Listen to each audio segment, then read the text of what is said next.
Selamat siang semuanya, kita bertemu lagi di kelas dasar filsafat pertemuan ketiga. Jadi hari ini karena memang yang disampaikan itu adalah teori dan satu arah, maka akan lebih efisien jika kalian menonton video ini dan kemudian nanti setelah selesai akan ada tugas dan kuis yang kalian harus kerjakan berdasarkan dari eh, pemaparan hari ini. Jadi hari ini kita akan bahas mengenai domain atau cabang-cabang filsafat.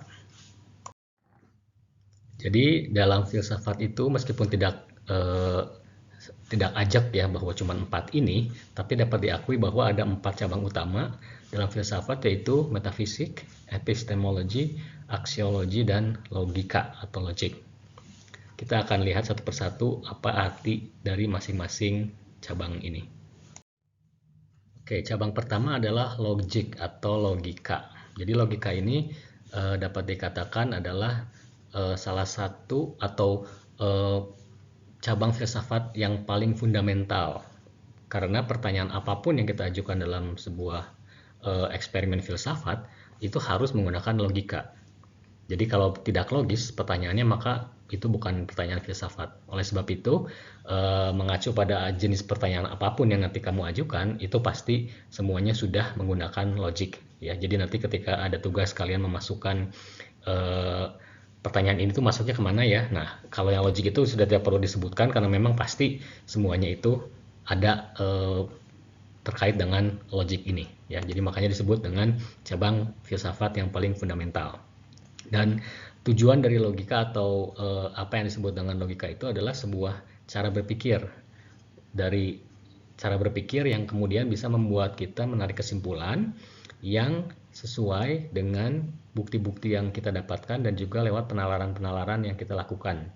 Jadi ketika seseorang berpikir secara logis untuk mendapatkan suatu kesimpulan dari hasil observasi atau pertanyaan yang diajukan, maka akan ada step-stepnya. Dia pertama akan mencari bukti-bukti apakah yang saya tanyakan seperti ini benar atau tidak, buktinya apa. Kemudian setelah itu dia akan melakukan penalaran atau reasoning, dan dari sana kemudian step berikutnya dia menarik kesimpulan dari pertanyaan yang diajukan. Nah, itu adalah alur dari suatu penalaran logis. Makanya dalam filsafat logika ini sangat penting. Ya, jadi ini suatu cabang yang paling mendasar.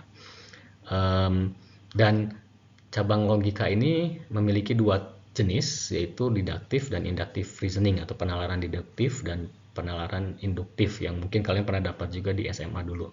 Deductive reasoning ini di dalamnya itu mengamati kasus yang umum, kemudian dari kasus yang umum itu dikurangi atau disempitkan, membuat suatu prinsip-prinsip dasar yang bisa diakomodir oleh semua kasus.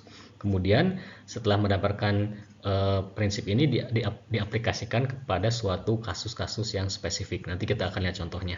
Sedangkan penalaran induktif biasanya berbicara mengenai kasus-kasus yang spesifik dulu, kemudian baru berpikir prinsip-prinsip yang general atau aturan-aturan atau kasus-kasus yang menyebabkan hal tersebut. Jadi kebalikan ya, kalau deduktif itu dari yang spesifik dulu, yang besar, kemudian kita cari contoh yang lebih kecil dan akhirnya didapatkan prinsip dan akhirnya diaplikasikan kepada kasus-kasus yang spesifik. Sedangkan induktif itu dari kasus-kasus yang spesifik dulu, kemudian kita cari beberapa kasus lain, akhirnya dimunculkanlah suatu rules atau prinsip-prinsip yang bisa menaungi semua kasus yang sama.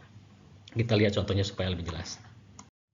Jadi kalau dalam bahasa Indonesia ya, penalaran deduktif ini adalah pengambilan kesimpulan yang logis tentu saja berdasarkan premis yang ada. Nah, premis itu apa? Premis itu adalah asumsi, pemikiran, landasan kesimpulan yang dianggap benar. Jadi menurut penalaran deduktif, jika premis-premis yang disediakan atau yang ada itu benar, maka kesimpulannya pasti benar atau valid. Contoh, premis yang pertama, setiap hewan adalah makhluk hidup. Nah, ini kan secara general, kan kita lihat secara general enggak hewan apa, tikus, anjing, kuda, enggak, tapi secara umum dia ngambilnya secara umum semua hewan atau setiap hewan adalah makhluk hidup. Nah, ini premisnya betul kan? Tidak ada hewan yang bukan makhluk hidup. Jadi valid ya. Kemudian dia kemudian mengambil kasus yang spesifik. Dia mengambil satu ekor anjing. setiap anjing adalah hewan. Nah, itu premis kedua, betul kan? Tidak ada yang mengatakan anjing itu tumbuhan, jadi valid. Maka kesimpulan yang ditarik adalah anjing adalah makhluk hidup. Jadi ini adalah contoh didaktif dari yang umum, hewan, kemudian ambil contoh spesifik satu, kemudian akhirnya ditarik kesimpulan bahwa kasus itu adalah sesuai dengan pemikiran logika yang terkait dengan premis yang pertama. Jadi kalian bisa lihat, bisa mungkin cari contoh lain ya. Misalnya kalau saya kasih contoh lain, setiap anjing, ini saya mengambil general case, misalnya anjing ya, setiap anjing memiliki kemampuan mencium yang baik. Kemudian saya ambil kasus spesifik, Brino adalah seekor anjing. Maka kesimpulan yang saya dapatkan, Brino pasti punya penciuman yang baik karena itu adalah logikanya ya, diambil dari dua premis yang sudah diyakini valid kebenarannya. Oke, itu contoh yang didaktif. Nah, terkait dengan penalaran didaktif ini, yang bisa disebut father of deductive reasoning itu adalah Aristotle. Ya, Aristotle ini adalah muridnya Plato ya, dan dia yang pertama kali mengeluarkan penalaran didaktif ini ya. Jadi maksudnya dia yang pertama kali berpikir dan kemudian diakui bahwa ini adalah suatu penalaran yang sangat logis. Contohnya dia mengatakan seperti ini. Dia mengambil semua manusia. Semua manusia itu mortal, bisa mati. Kemudian dia berpikir Socrates adalah seorang manusia. Maka dapat disimpulkan bahwa Socrates bisa mati, ya. Dan itu adalah deductive reasoning. Jadi dari yang umum ambil satu contoh kasus, kemudian diterapkan aturan logisnya kepada kasus yang tersebut. Itu adalah deductive reasoning. Nah, kebalikannya, inductive reasoning atau penalaran induktif itu mereka mengambil contoh-contoh yang spesifik dulu. Jadi beberapa contoh spesifik dikumpulkan, diamati faktanya seperti apa. Nah, kemudian dari semua pengamatan barulah diambil kesimpulan yang umum. Jadi kebalikannya ya, kalau tadi kan umum dulu kesimpulan, baru specific case. Nah, ini kebalikan. Spesifik dulu dikumpulkan data, kemudian baru tarik kesimpulan umum, hipotesisnya apa gitu ya. Contohnya, misalnya ada seseorang mengamati ketika dia ke Kute panas, kemudian ketika dia ke Ancol, ke pantai Ancol panas juga, kemudian dia ke Pasir Putih panas juga. Nah, maka dari semua observasi pengamatan fakta yang dia temukan, dia menyimpulkan bahwa udara di pantai itu panas. Jadi penalaran induktif ini sebetulnya memiliki berbagai bentuk, jadi cabangnya lagi ada ya. Contohnya generalisasi atau analogi dan hubungan kausal. Jadi kalau kita suka bilang misalnya apa ya, ini mungkin cukup diskriminatif ya, misalnya kalau ketemu orang dari suku ini di sana sifatnya seperti itu, kemudian ketemu orang suku yang sama di tempat ini seperti itu juga, kemudian ketemu suku di tempat yang lain sifatnya seperti itu juga, maka disimpulkan bahwa suku tersebut memang sifatnya seperti itu misalnya. Nah, itu generalisasi ya, walaupun kan nggak tentu benar. Jadi kalau induktif ini sebetulnya tidak sevalid deduktif gitu, didaktif, karena induktif ini masih berupa opini atau kemungkinan-kemungkinan sesuatu bisa benar. Jadi belum tentu pasti benar gitu ya induktif ini. Tapi ini membantu juga sebetulnya logika juga ya, logis juga penerapan induktif ini, karena memang melewati berbagai pengamatan, observasi, dan kita mengambil kesimpulan dari apa yang kita observe meskipun tidak selalu benar. Jadi sekali lagi ada tiga contoh atau tiga cabang lagi si induktif ini, yaitu generalisasi, analogi, dan hubungan kausal.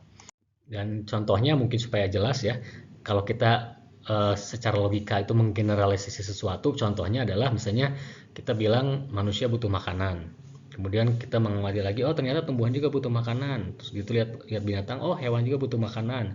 Maka dari tiga specific case atau tiga observasi yang kita lakukan, maka kita bisa menarik kesimpulan semua makhluk hidup butuh makanan gitu. Atau kalau kita dalam bentuk analogi, misalnya mengatakan si Dinda itu dapat nilai bagus karena belajar setiap hari selama 2 minggu. Kemudian kita amati lagi, oh si Tina juga belajar setiap hari selama 2 minggu. Nah, kemudian kita langsung cari kesimpulan, maka Oh, si David juga pasti bisa dapat nilai bagus kalau bisa dia belajar setiap hari selama 2 minggu. Nah, ini adalah analogi ya. Jadi menyamakan beberapa kasus dan kemudian mengaplikasikannya kepada kasus yang belum terjadi bahwa itu mungkin terjadi. Nah, itu analogi ya. Jadi belum tentu betul, tapi secara logika memang sudah diobservasi valid gitu.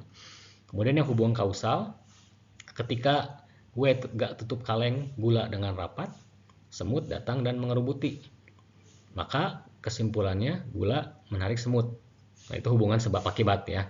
Nah, ini pun sebetulnya turunan dari inductive reasoning ya, dari specific case. Jadi misalnya saya kelupaan buka tutup gula di kantor, kemudian di rumah juga lupa, kemudian ketika di rumah teman juga lupa. Nah, tiga-tiganya kejadiannya sama, ada semut. Oh, berarti gula itu menarik semut. Nah, itu kan observasi juga ya. Jadi dari kasus spesifik kemudian menarik kesimpulan yang general yang mungkin tidak selalu benar gitu ya.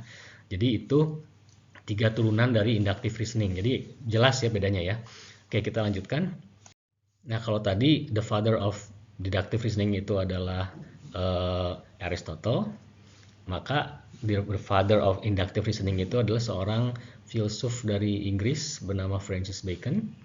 Dia mengemukakan bahwa dengan melakukan penalaran induktif, yaitu melakukan observasi terhadap berbagai kasus-kasus spesifik yang memiliki karakteristik yang sama, dan ketika kita mengobservasi alam sekitar kita dengan seksama, maka kita bisa memahami berbagai kemungkinan pengetahuan ilmiah. Jadi menurutnya, kita bisa menguji dan memperkuat hipotesis dengan melakukan observasi, pengukuran, dan eksperimen. Jadi ini adalah inductive reasoning ini banyak digunakan dalam scientific field. Kalau kita orang-orang sains itu kan biasanya kita mencoba itu misalnya satu antivirus dicoba ke ini, kemudian dicoba lagi ke sini, dicoba lagi ke sini ke berbagai makhluk hidup, dan kemudian mengambil kesimpulan bahwa oh ternyata ini bisa digunakan. Nah, itu kan dari observasi, pengukuran, dan eksperimen. Jadi inductive reasoning ini pun sampai saat ini masih digunakan dalam eksperimen-eksperimen saintifik yang mengulang dan mengobservasi hal yang sama terus-menerus sehingga mendapatkan kesimpulan yang bisa dianggap valid atau setidaknya mendekati valid. Nah, jadi kita lihat lagi perbedaannya.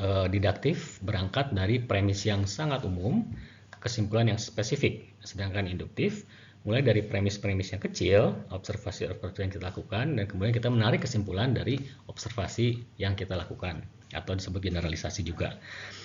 Kesimpulan dari didaktif itu harus valid dan benar, jadi nggak bisa nggak benar ya. Sedangkan seperti saya katakan, kesimpulan dari induktif itu masih memiliki kemungkinan benar, jadi bukan berarti pasti benar ya, tapi bisa memiliki kemungkinan benar karena bisa saja berubah dan terus berkembang ya. Jadi sains itu terus berubah dan terus berkembang sehingga mungkin di satu sisi nanti ketika kita bilang misalnya bulan tidak ada penghuninya karena nggak ada oksigen, Mars nggak ada penghuninya karena nggak ada oksigen, misalnya Pluto tidak ada penghuninya karena tidak ada oksigen, maka semua planet yang tidak ada oksigennya itu pasti nggak punya makhluk hidup gitu. Tapi mungkin kedepannya nanti kita menemukan di Mars misalnya ada organisme yang hidup misalnya ya. Nah, itu berarti kan premisnya salah gitu. Ternyata bisa hidup tanpa oksigen misalnya. Jadi itu adalah induktif. Jadi ada kemungkinan benar tapi bisa saja berkembang karena sains terus berubah. Nah, kita masuk ke cabang kedua yaitu epistemologi. Ini adalah cabang filsafat yang berkaitan atau yang membahas bagaimana kita bisa belajar apa yang kita tahu. Jadi bagaimana kita tahu apa yang kita tahu. Bagaimana kita bisa perceiving knowledge. Diambil dari kata Yunani episteme yang artinya knowledge atau pemahaman. Epistemologi ini mengacu pada sifat dan asal-usul pengetahuan dan juga kebenaran. Jadi apa itu pengetahuan, apa itu kebenaran, bagaimana kita tahu apa yang kita tahu, bagaimana otak kita bisa perceiving something yang kita baca dan seterusnya. Itu semuanya terkait dengan epistemologi.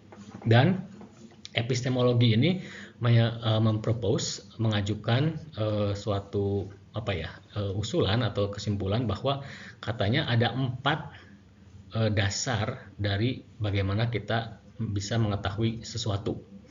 Yang pertama lewat divine revelation atau yang disebut dengan lewat wahyu. Jadi ada orang yang ketika ditanya dari mana kamu kok bisa tahu seperti ini? Oh saya tiba-tiba aja kepikir gitu. Nah itu mungkin divine revelation, tanpa dia lewat mengalami, tanpa dia belajar, tanpa dia mendengar dari orang lain, tiba-tiba dia tahu dan karena ada yang memberitahu gitu ya. Itu katanya sumber pengetahuan pertama. Kemudian sumber pengetahuan kedua, bagaimana kita tahu apa yang kita tahu itu mengenai pengalaman. Baik pengalaman lewat kita membaca buku, menonton film, mendengar, mencium, meraba, itu kan semuanya bisa kita tahu, oh api panas kenapa? Karena kita pernah pegang atau mendekatinya. Nah itu adalah pengalaman. Jadi pengalaman ini bisa biasanya dikaitkan dengan panca indera. Ya, kita belajar mendengar seperti kalian menonton saat ini kan berarti kalian mendengar dan melihat dan kalian tahu sesuatu yang sebelumnya kalian nggak tahu. Nah itu pemahaman atau mendapatkan knowledge lewat experience. Kemudian yang ketiga lewat logic dan juga akal, ya logika dan akal itu ketiga. Jadi misalnya kita diajarkan di SD, waktu di SD misalnya semua ini adalah sebuah lingkaran misalnya ya. Kamu ini kasih contoh nih ya. Oh, ternyata bentuknya begitu gitu ya. Nah, udah gitu udah berapa tahun kamu udah besar, kemudian ditanya atau disuruh sama orang, coba tolong ini dipotong semuanya dalam bentuk lingkaran. Kamu kan nggak akan bertanya kan, lingkaran itu gimana ya? Nah, kamu tahu dari mana? Karena kamu punya akal dan logika. Oh, saya pernah belajar dan saya tahu seperti apa lingkaran itu gitu. Jadi itu logika dan reason. Atau misalnya coba kalian bikin segitiga sekarang. Nah, kamu kan logika kamu sudah mengatakan bahwa segitiga itu semuanya sisinya 3. Jadi saya kalau bikin harus sisinya 3. Nah, itu penggunaan logika ya. Kemudian yang terakhir, katanya pengetahuan itu juga bisa didapatkan dari intuisi. Intuisi ini agak sedikit mirip-mirip dengan divine revelation ya, karena intuisi ini sesuatu yang tidak terukur, tetapi biasanya orang memiliki intuisi ini gitu ya, ketika dia mengalami atau menghadapi sesuatu dan kemudian dia tidak tahu apa-apa. Misalnya kalian bertemu dengan orang asing, kemudian orang asing itu mengatakan sesuatu dan kamu nggak ngerti, tapi intuisi kalian mengatakan kayaknya dia butuh ini deh gitu. Jadi somehow you know what it means, not because you know or understand their language, but because you have intuition, and then you got the knowledge, somehow you know what you do dan kamu melakukannya. Nah jadi keempat basis of knowledge ini mempengaruhi bagaimana proses pembelajaran, proses mengajar dan juga pemahaman yang terjadi di dalam ruang-ruang kelas. Jadi dalam ruang-ruang kelas itu dari kamu TK sampai saat ini, semua jenis pengetahuan yang kamu dapatkan atau yang diberikan oleh pengajar atau pendidik itu pasti berdasarkan dari 4 ini gitu ya. Jadi tidak ada di luar ini. Itu yang diajukan oleh epistemologi ya, mengenai bagaimana kita bisa mengetahui apa yang kita tahu. Cabang yang ketiga adalah metafisik. Metafisik ini mungkin bisa dikatakan satu yang cukup sulit ya, tetapi ini adalah cabang filsafat yang sebetulnya paling banyak orang mempertanyakan. Pertanyaan filsafat itu pasti terkait dengan metafisika. Jadi meskipun susah atau mungkin karena susah atau abstrak, makanya pertanyaan itu biasanya muncul dari cabang metafisika. Jadi cabang filsafat ini berurusan dengan universe, alam semesta kita, alam semesta fisik, dan juga sifat dari apa itu realitas. Jadi karakteristik realitas itu apa sih? Jadi metafisik mempertanyakan pertanyaan-pertanyaan seperti apa itu real, apa itu nyata, apa sih, dari mana sih asal usul dunia kita, di balik bintang sana itu ada apa sih. Jadi semua yang terkait dengan physical universe dan juga sesuatu yang tidak fisikal juga dipertanyakan di metafisika. Jadi secara etimologi, metafisik ini diambil dari 2 kata, meta above atau beyond, dan physis atau nature atau natural essence. Jadi kalau disambungkan ya, jadi di luar atau beyond natural essence, di luar sesuatu yang kita bisa perceive secara panca indera gitu. Nah ini di luar sana gitu. Jadi sesuatu yang kita lihat, tidak bisa kita raba, tapi ada di sana, di luar sana gitu. Jadi itu sesuatu yang metafisik. Jadi metafisika ini menginvestigasi aspek-aspek realitas yang tidak bisa diakses oleh fisikis atau ahli-ahli fisika ya. Jadi kalau ahli fisika itu kan hanya bisa mengakses hal-hal yang bisa terlihat kan, bisa terlihat, bisa terukur, tapi di luar itu, nah itu semua masuk dalam ranah metafisika. Jadi ketika kita bertanya mengenai apa itu real, apa itu sifat realitas, secara umum kita bertanya atau membuat pertanyaan metafisikal. Nah, contoh misalnya ya, beberapa pertanyaan metafisik adalah apakah ada yang eksis di luar waktu? Kita semua kan bukan terjebak ya, tetapi kita semua bergerak itu di dalam lingkup ruang dan waktu kan. Tapi ada nggak hal yang eksis di luar waktu, tidak terikat oleh waktu? Nah, itu pertanyaan metafisik. Kemudian, apa itu angka?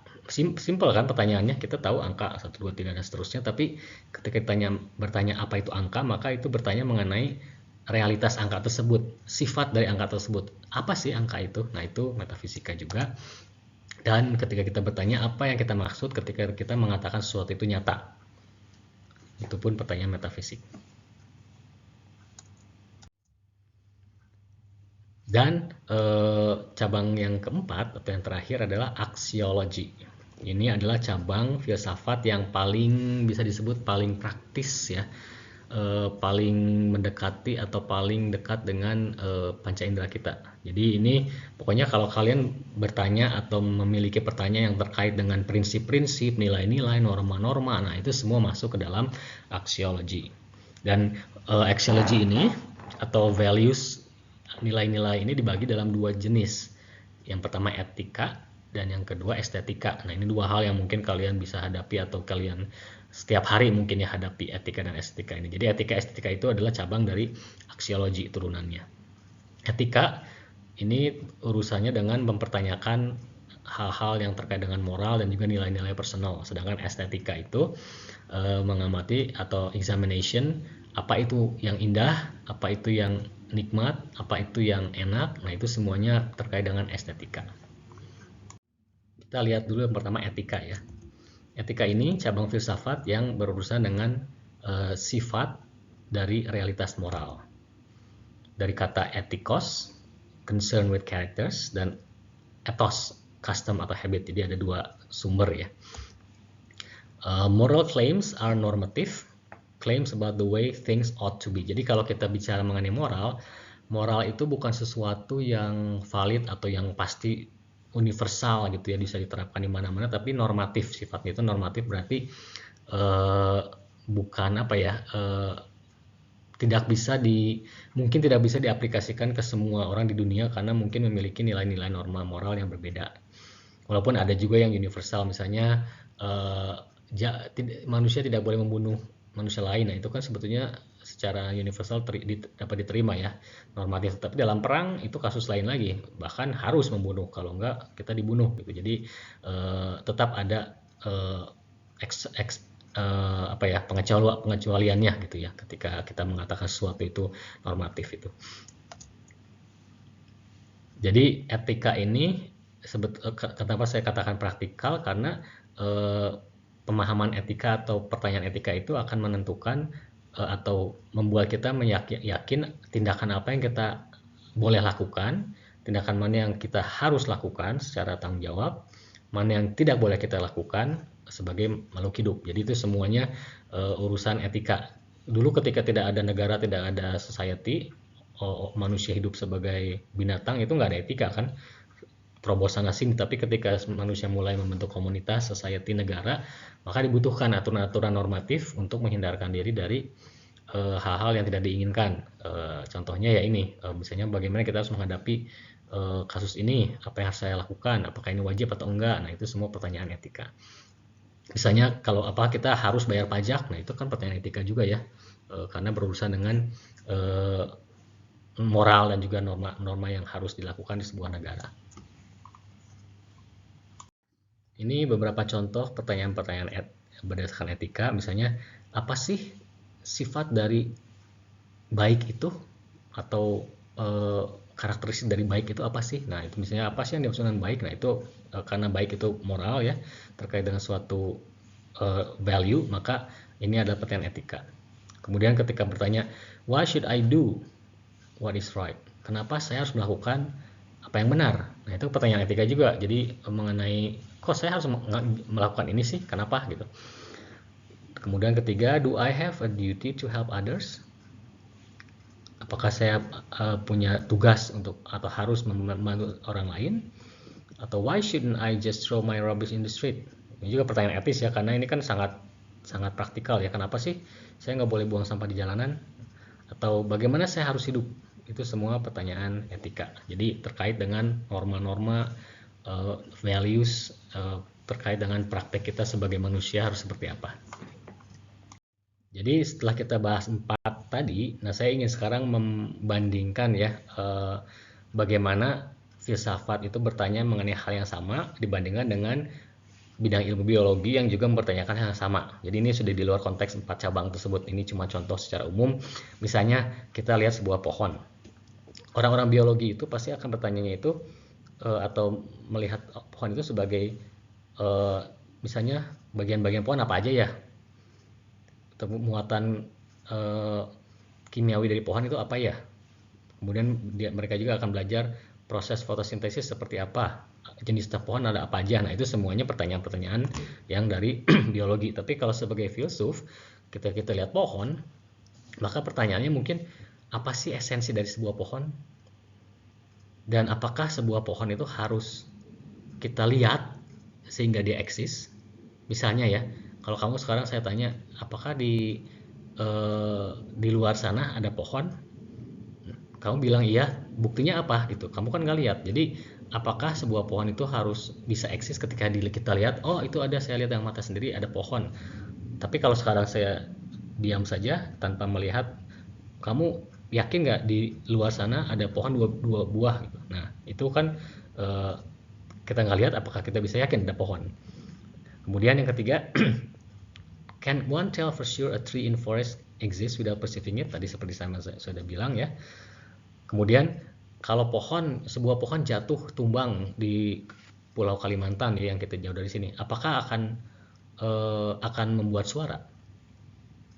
Kalau kita bilangnya pasti gitu ya, loh, tahu dari mana? Kan kamu nggak dengar, nggak lihat pohon itu jatuh jauh. Kamu kok tahu bahwa bisa mengeluarkan suara? Ya kan itu logika. Semua pohon itu kalau jatuh bikin suara. Nah, terus ditanya lagi kan, memang kamu pernah lihat pohon jatuh berapa kali? Nggak pernah, cuma lihat nonton. Nah ya kalau gitu gimana tahu bahwa itu mengeluarkan suara? Siapa tahu sound effect gitu ya. Jadi walaupun pertanyaannya kelihatannya bodoh atau aneh gitu ya, tapi memang itu yang dipertanyakan. Sejauh mana kita bisa yakin bahwa panca indera kita itu bisa 100% valid? Karena tentu kita bisa semua setujui bahwa panca indera kita itu sering kali salah. Berapa kali kamu salah dengar, berapa kali kamu salah lihat, berapa kali kamu salah mencium, dan seterusnya. Itu kan bukti bahwa panca indera kita itu tidak bisa diandalkan. Dan ketika kita bilang, oh ya pasti itu benar, pohon jatuh pasti mendengar ada suaranya. Nah itu kan jadi pertanyaan juga gitu ya. Jadi kalau kita lihat di sini, memang pertanyaan filsafat itu cukup nyeleneh ya dibandingkan dengan pertanyaan dari biologi yang sudah sangat jelas. Tapi ya itulah fungsinya, untuk kita terus-menerus berpikir dan berpikir, tidak take it for granted mengenai apapun yang kita sudah tahu di dunia ini. Jadi dapat disimpulkan sebetulnya filsafat itu sangat dekat dengan diri kita sendiri. Jadi jangan sampai kita berpikir filsafat itu susah, jauh di sana mengawang-awang. Tidak sama sekali, karena kita berfilsafat setiap hari. Contohnya, ketika kamu berpikir atau bertanya, saya sekarang makan apa ya? Nah itu kamu sudah mengambil suatu pernyataan filsafat yang terkait dengan etika sebetulnya ya. Baiknya saya makan apa ya? Saya sekarang misalnya sedang diet, apakah saya makan A atau B? Nah itu kan sudah pertanyaan terkait dengan value dan norma kan. Jadi itu pertanyaan etika. Atau what am I going to wear today? Kayaknya kalian juga pasti sebelum ke kampus kan nggak mungkin cuman buka lemari terus ambil asal gitu ya. Pasti dilihat dulu kan, ini udah jelek, udah ada bolong, ini warnanya kurang pas. Nah itu semua ada pertanyaan etika, pertanyaan filosofis terkait dengan estetika. Atau pertanyaan yang berkait etika lainnya, misalnya kamu punya masalah tapi nggak mau bicara sama orang tua, kamu bertanya-tanya, aduh saya boleh nggak, atau saya seharusnya ini ngomong nggak ya sama orang tua saya atau sama teman saya, cerita jangan ya. Nah itu kan ya pertanyaan etika juga. Atau ketika kamu bertanya-tanya merenung, apa ya arti kehidupan saya, kok saya gini terus ya, nilainya jelek terus dan seterusnya. Nah itu juga sama pertanyaan metafisika ya, arti dari kehidupan kalian apa. Atau lebih dalam lagi, jika kalian merefleksikan setelah kehidupan ada kematian nggak ya, kalau kata agama saya sih ada gitu, tapi kan nggak ada bukti orang yang sudah mati bisa cerita gitu. Nah apakah betul atau enggak ya. Atau misalnya ada yang bertanya, apa sih dari mana sih asal usul universe kita. Nah itu juga pertanyaan metafisika. Jadi jangan disangka bahwa filsafat itu jauh, tapi filsafat itu tiap hari juga kita berfilsafat ya. Jadi tidak perlu takut.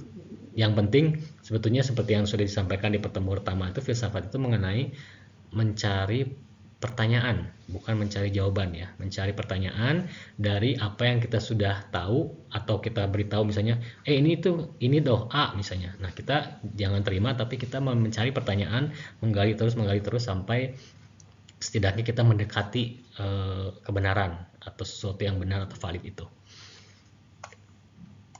Jadi sebagai kesimpulan, kita bisa simpulkan bahwa filsafat itu adalah suatu cara atau metode untuk membuat kita menjadi lebih bijaksana, membuat kita lebih dekat dengan kebenaran, meskipun mungkin tidak akan pernah sampai, tapi setidaknya kita terus-menerus mengasah otak kita supaya lebih kritis. Dan melakukan filsafat itu sebuah pencarian yang tidak pernah berakhir terhadap kebijaksanaan dan juga pengetahuan. Berfilsafat itu menajamkan cara pikir kita yang kritis, juga merupakan latihan buat otak kita supaya tidak tumpul. Dan tadi sudah dibahas ada 4 domain. Yang pertama logik, terus kemudian epistemologi, metafisika, dan aksiologi. Dan nanti saya akan masukkan pertanyaan-pertanyaan ini ke dalam kuis. Jadi nanti kalian hanya tinggal menjodohkan gitu ya. Jadi kan tadi ada 4 ya, tapi saya sudah bilang bahwa logika itu udah pasti masuk di semuanya, jadi saya akan cuma 3 saja, epistemologi, aksiologi, dan juga satu lagi epistemologi ya, aksiologi, epistemologi, dan juga metafisik. Jadi kita nanti kamu tinggal jodohkan saja masuk pertanyaan ini masuk kemana, pertanyaan yang lain masuk kemana gitu ya, sehingga nanti kalian tahu, oh ternyata secara umum teman-teman saya di kelas ini tuh semuanya lebih banyak berkaitan dengan pertanyaan dalam cabang filsafat A misalnya, seperti itu ya. Jadi setelah dikumpulkan nanti setelah ada jawabannya, maka bisa kelihatan kurang lebih kita semua itu sebenarnya lebih banyaknya bertanya mengenai apa sih gitu ya, epistemologika, aksiologika, atau metafisika gitu ya. Itu nanti akan saya masukkan ke dalam kuis. Jadi ini ada satu kutipan yang menarik yang menyatakan bahwa kita itu harus tetap kritis ya. Life is tricky and it gets trickier. If you do not watch what you put in your mind, you might be swept off to all kinds of crazy conclusions.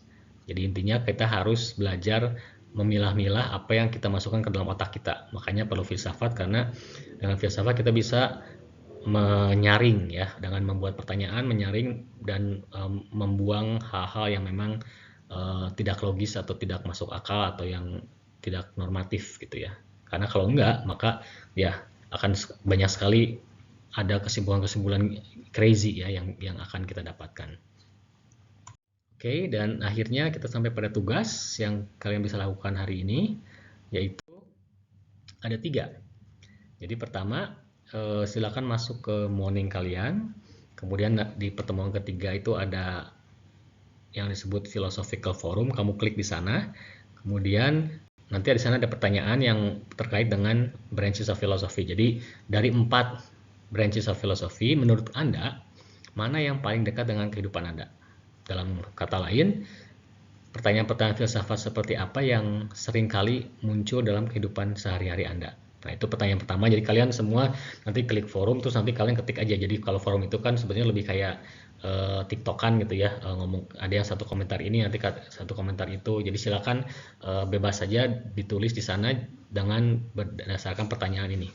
Kemudian setelah selesai, kalian bisa klik link quiz yang ada di situ juga di bawahnya, dan jawablah kuis tersebut. Tapi kalian masih boleh lihat, jadi bukan berarti kuis tertutup. Kalian bisa lihat diagram yang ada gambar orang-orang itu ya, yang ada platonisme, ada hedonisme dan sebagainya. Silakan ya ke sana untuk menjawabnya, dan juga mengacu pada video PPT hari ini untuk menjawab pertanyaan-pertanyaan yang terkait dengan cabang-cabang filsafat yang tadi saya sudah sampaikan itu ya. Ada beberapa pertanyaan filsafat. Nah, kalian nanti tinggal jodoh-jodohkan. Nah, itu silakan bisa mengacu juga pada video ini supaya lebih jelas yang mana sih pertanyaan ini masuk ke dalam cabang yang mana. Kemudian yang ketiga, ini bukan kuis, bukan apa, tapi tugas biasa saja. Coba kalian bentuk kelompok minimal 5 mahasiswa per kelompok, jangan lebih. Kemudian setelah ada nama-namanya, upload list namanya itu di Morning Platform. Jadi kamu klik aja ada satu bagian yang disebut kelompok dasar filsafat. Jadi kamu klik, kamu upload ke sana nama-namanya, karena kita butuh nanti buat minggu berikutnya kita akan melakukan eksperimen filsafat. Baik, itu adalah akhir dari pertemuan kita yang ketiga ini. Jadi kita bertemu lagi minggu depan untuk melakukan eksperimen filsafat. Oke, semuanya terima kasih. Sampai jumpa di dalam kelas berikutnya.